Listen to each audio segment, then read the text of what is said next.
بسم الله الرحمن الرحيم. اللهم صل وسلم وبارك على سيدنا محمد.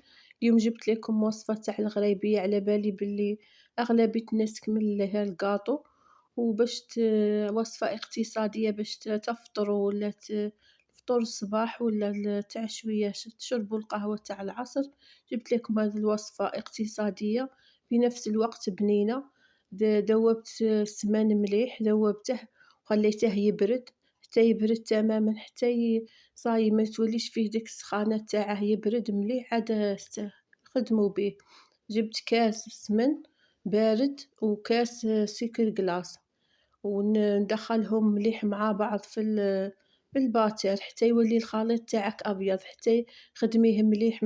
هذه المرحله تبعوها مليح، خدمي بالباتر حتى يولي ابيض كما كي تشوفي، وزيديه نفس العباره تاع الكاس، عبري كملي بيها، ديريها كاس كاوكاو مطحون ومقلي، وشويه فوتي له شويه في الطحين باش تجي الذوق تاعه عفوا في القلي في التحماص تاعه، باش يجي الذوق تاعه في هذه الوصفة.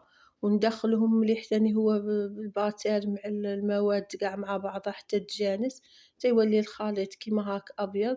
وبعد نزيدوه بالنسبة للفرينة أنا قليها قبل وخليها تبرد، باش كي تبدي تخدمي في الوصفة تاعك تكون باردة. أنا الفرينة دات لي 3 كيسان ونص، وانتوما كل وحدة والفرينة تاعها. خدمي دخلي الفرينة مليح، ما ديريهاش على ضربة، دخلي الفرينة خدميها مع ذاك المواد مليح، وكل ما خدمتيها مليح بين صباعك وعجنتيها وخلطتيها مليح تبدا تخرج في اليدام. كل ما تخرج اليدام زيدي الفرينة، كل ما تخرج اليدام زيدي الفرينة. كيما انا دات لي 3 قلت لكم ونص، وانتوما ما نعرف كل وحدة والفرينة تاعها خاطرها تختلف. كاين اللي تشرب في ساع وكاين اللي ما تشربش المواد في ساع. كي تبدي تخدمي فيها بهذه الطريقة راها عفوا تدخلي الفرينة مليح مع المواد، راها تبدا تخرج في اليدام تاعها، متخافوش منها. كل ما تبدا تخرج زيدوا الكمية اللي ها عندكم، تتكملوا الكمية اللي عندكم، تشوفوا الخليط تاعكم راه مليح. يعني كي تنقصي لها الفرينة تحلك تهبط ما تشدش على لافورم تاعها، تهبط لك في الفور. وكي تكون الكمية تاعها مضبوطة تجي لافورم تاعها كيما الشكل تاعها كيما ديريه يقعد. وخدميها كيما هاكا، دخلي الفرينة مليح، والفرينة كي تكون محمصة في الفور يجي الذوق تاعها مليح، مع الكاوكاو ثاني يكون محمص مليح. وهذه الأذواق كل مع بعضها تشربي بها اتاي ولا قهوة متشبعيش منها. شوية نبدلو من الشوكولا ومن الكلاصاج هذاك تاع السكر، نبدلو شوية قهمنا والتمر والعسل وهذوك الصوالح تاع الزيت، هذه تجي ناشفة وبنينة ما تشبعيش قاع منها. دخلي الفرينة مليح كيما هاكا، وانا قلت لكم القدر اللي داته لي، وانتوما كل وحده وكيفاه الفرينة كيفاه اللي عندها. كاين اللي تشرب بزاف، كاين اللي ما تشربش المواد بزاف. كيما هاكا دخليها وخدميها مليح. اهم شيء خدمي الفرينة مليح مع المواد، خدمي كيما هاكا، مش غير تخلطيها وتخليها كيما الغريبية العادية، غير نلمو بصباع يدينا وصايي.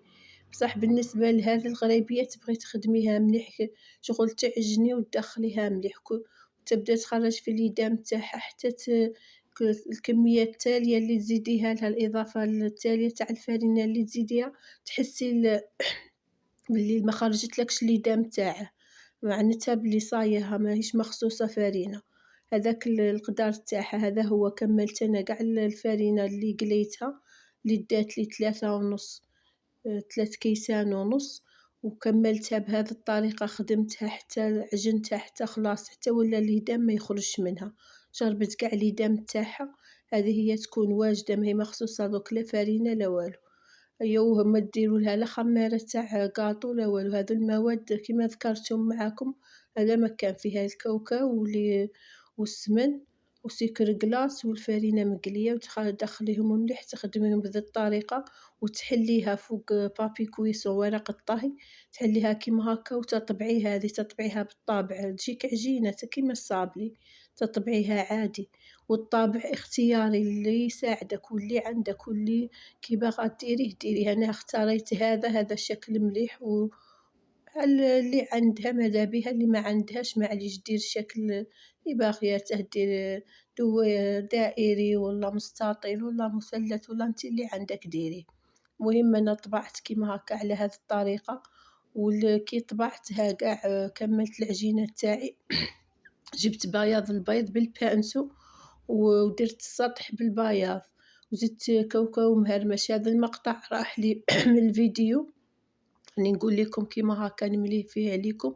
كيما هاكا كي تطبعي الحبات تاعك ديري لهم بياض البيض وزيدي لهم كاوكاو مطحون من فوق باش يجيكم الشكل كيما هاك. وبالنسبة للطياب طلعيها قاع الفوق وخليها حتى تبدا تنشف مليح، ما تهوديهاش لتحت خاطر في ساعة تحرق. وهذا هو الشكل النهائي. إلى وصفة أخرى إن شاء الله، مع السلامة.